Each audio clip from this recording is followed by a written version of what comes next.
نبی کریم صلی اللہ علیہ وسلم کی حدیث پاک لیلۃ القدر کی فضیلت کے بارے میں یوں ہے، وعن ابی ہریرہ رضی اللہ تعالی عنہ عن النبی صلی اللہ علیہ وسلم من قام رمضان ایمانا واحتسابا غفر له ما تقدم من ذنبه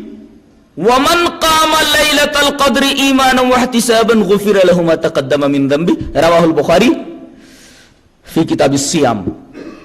حضرت ابو ہریرہ فرماتے ہیں کہ نبی کریم صلی اللہ علیہ وسلم نے ارشاد فرمایا کہ جو آدمی رمضان میں قیام کرے تو اس کے پچھلے گناہ بخش دیے جائیں گے، بشرطے کہ یہ قیام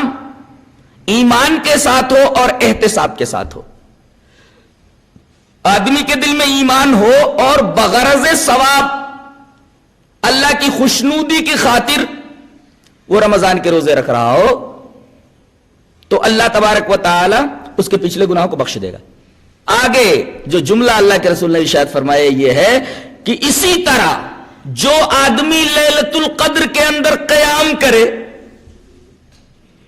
لیلۃ القدر کے اندر نماز پڑھے، ایمان اور احتساب کے شرط کے ساتھ، تو اللہ تبارک و تعالی اس کے پچھلے گناہوں کو بخش دے گا، اور مسند احمد کی روایت میں وما تاخر بھی ہے، اس کے اگلے گناہوں کو بھی بخش دے گا۔